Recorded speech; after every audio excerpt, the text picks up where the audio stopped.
que ejerceré el cargo de presidente de la República en el periodo constitucional 2021-2026. Juro por los pueblos del Perú, por un país sin corrupción y por una nueva constitución. Pedro Castillo, un maestro de escuela rural y líder sindical, cumple su primer año como presidente del Perú. En un año, Castillo afrontó un duro panorama político y social que no supo resolver. Su inacción en temas importantes para el país, sus cuestionadas decisiones para elegir funcionarios y no saber lidiar con sus adversarios y la prensa, contribuyó a que su impopularidad llegue al 74% a nivel nacional, según Ipsos. Tras 6 meses de silencio a los medios, en declaración para Exitosa, Pedro Castillo reconoció que no estaba preparado para ser presidente, frase que definió sus acciones y caló en la mente de la población que le exigió un cambio. Yo no fui preparado para ser presidente de la República. A mí nadie me entrenó. Ni siquiera en pleno, ya habiendo sido electo, ni siquiera como han tenido los demás gobernantes, al menos horas o días de inducción. En un solo año, tuvo 4 presidentes del Consejo de Ministros, cambió 59 ministros en diversas carteras y tuvo 138 nombramientos cuestionados por falta de idoneidad. Esto llevó a que su relación con el Congreso sea confrontacional. Se partió su bancada y renunció al partido que lo llevó al poder. Como resultado, se produjo la censura de 4 ministros y la presentación de 2 pedidos de vacancia. No ha sido aprobada la resolución que declara la vacancia de la presidencia de la República por la causal prevista en el inciso 2 del artículo 103 de la Constitución Política del Perú.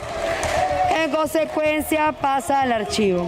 Promesas como la segunda reforma agraria, la lucha frontal contra la delincuencia, cueste lo que cueste, así como la masificación del gas natural para todos los peruanos no fueron cumplidas. Hay un silencio absoluto.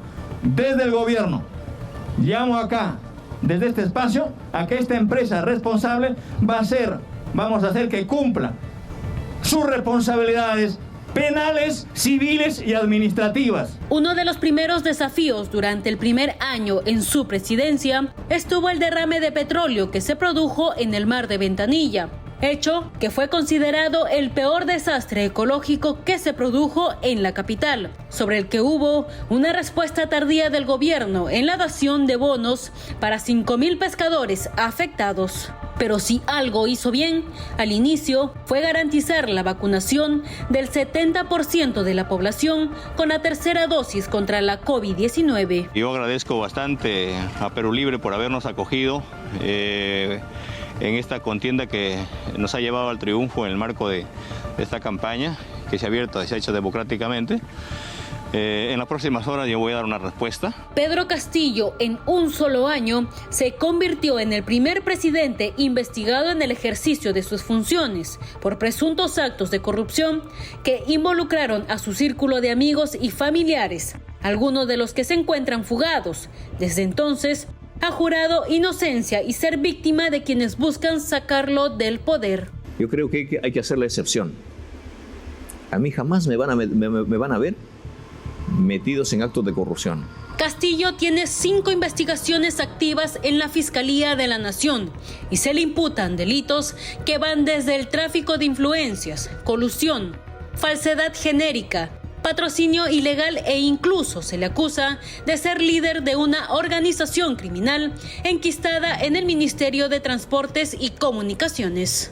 A estas imputaciones se sumó la denuncia que hizo el exministro Mariano González, quien acusó al mandatario de estar comprometido en actos de corrupción y obstruir la ubicación y detención de sus coinvestigados Bruno Pacheco, Juan Silva y su sobrino Fray Vázquez Castillo, actualmente prófugos de la justicia. Yo no tengo hoy ninguna duda del compromiso que el señor tiene con la corrupción. Pedro Castillo termina su primer año de mandato sin mayores expectativas, con una lenta reactivación económica, crisis en el sector agrario, descrédito en las instituciones, un alarmante porcentaje de inseguridad ciudadana, desconfianza en el sector empresarial y de las inversiones extranjeras.